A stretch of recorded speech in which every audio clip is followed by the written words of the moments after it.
Kok kayak bayi besar.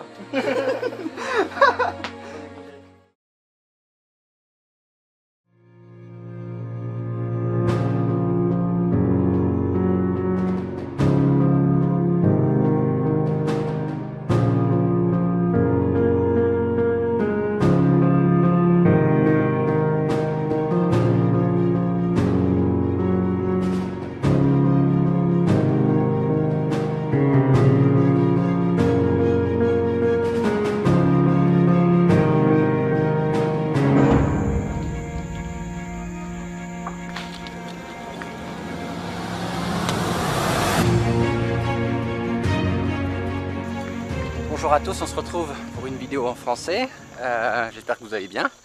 Là je me dirige avec l'équipe de patrouille de la réserve d'Ulan. Vous savez, il y a 6 personnes maintenant, 6 gardes qui travaillent pour protéger la zone.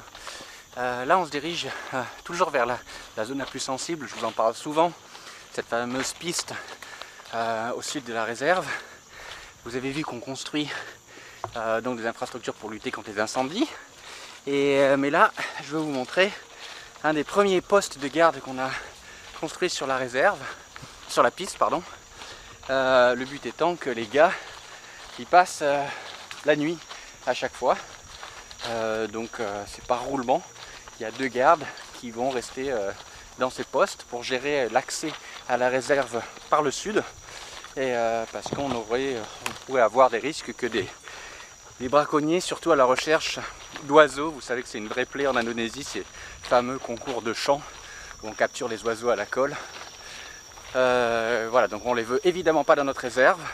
C'est pour ça qu'on a construit ce poste là-bas, dans une zone stratégique. Je vous montre sur la carte, regardez. Donc c'est aussi proche des 30 hectares utilisés par les orang-outans au sud.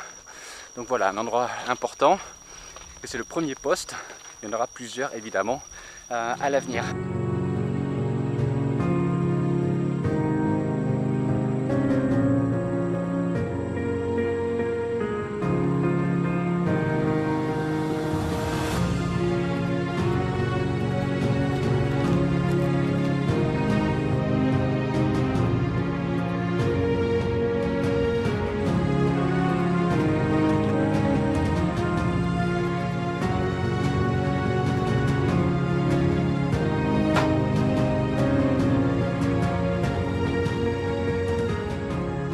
Donc voici le poste de garde, il y en aura 4 le long de la piste à Jiaman.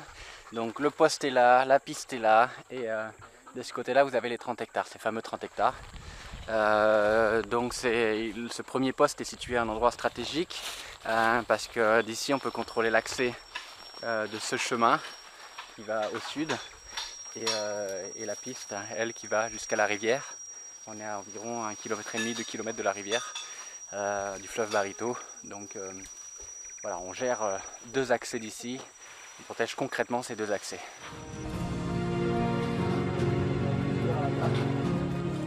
Donc chaque garde a son hamac, et dans n'importe quel poste où il doit dormir, eh bien, il a simplement à déployer son hamac.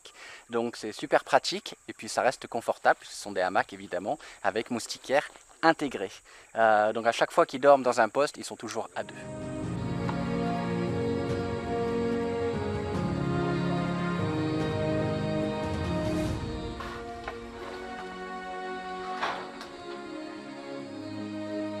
Kok kayak bayi besar.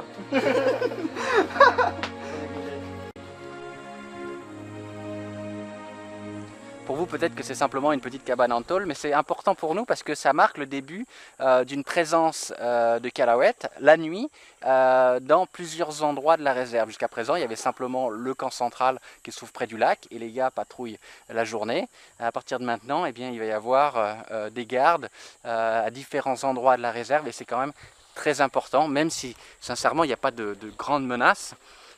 Mais c'est de la dissuasion, c'est anticipé, donc c'est de marquer notre présence, et c'est extrêmement important. Donc voilà, ce petit cabanon en tôle, pour moi il représente beaucoup, parce qu'en termes de logistique, donc c'est des gens qui tous les jours vont comme ça d'un poste à un autre pour passer la nuit et gérer l'accès et s'assurer que les animaux sont en sécurité. Et ça, c'est important, et c'est aussi grâce à vous qu'on peut faire aussi tout ça.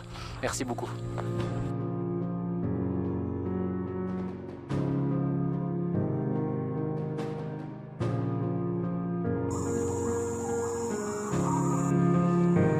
des nouvelles infrastructures pour la réserve d'Oulan avec le poste de garde. Et ici, je vous en avais parlé, nouvelles infrastructures pour les ours en construction. Alors là, je suis à l'intérieur de ce qui va être la grande volière des ours. Donc, vous avez les anciennes infrastructures qui sont à côté et vous pouvez voir qu'en fait, quand les ours ont tout détruit, mais il ne reste pas grand chose et donc du coup c'est très difficile de leur mettre des agrès, d'arriver à faire en sorte qu'ils exploitent leur environnement en 3D. Donc d'où l'idée de cet enclos.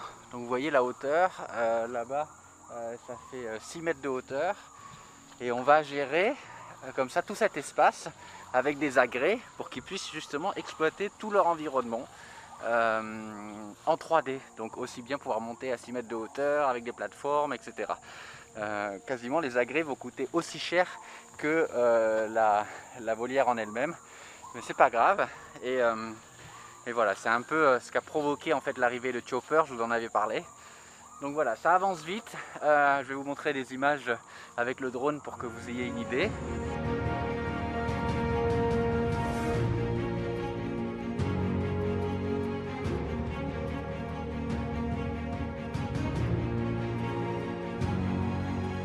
Voilà, j'ai vraiment hâte que ça se termine. Bon, il se trouve qu'aujourd'hui les gars bossent pas. Alors les maçons sont des gens du village, aidés par les gars de Calahuet évidemment. Mais on a envie que ça avance vite. C'est pour ça qu'on a fait appel à une équipe en dehors de Calahuet. Et voilà, tout en acier galvanisé. Donc normalement ça va être pour du long terme. Et toujours pareil, le grillage, que ce soit pour les ours ou pour les gibbons, le grillage nous vient de Java. C'est aussi un grillage galvanisé. Voilà, donc beaucoup de nouveaux projets à Calahuet, entre les infrastructures pour la réserve d'Oulan et la première grande volière pour les ours. Dans ma tête, moi je l'ai déjà tout imaginé, c'est en gros qui va faire les agrès.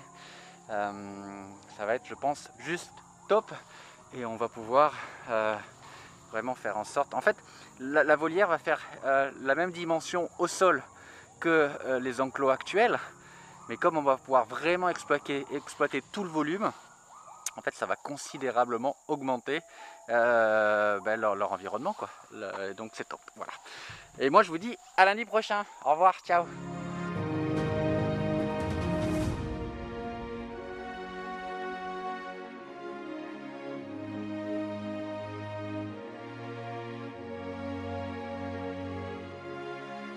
Abonnez-vous à cette chaîne et n'oubliez pas de cliquer sur la petite cloche pour recevoir toutes les notifications et ne rater aucune vidéo.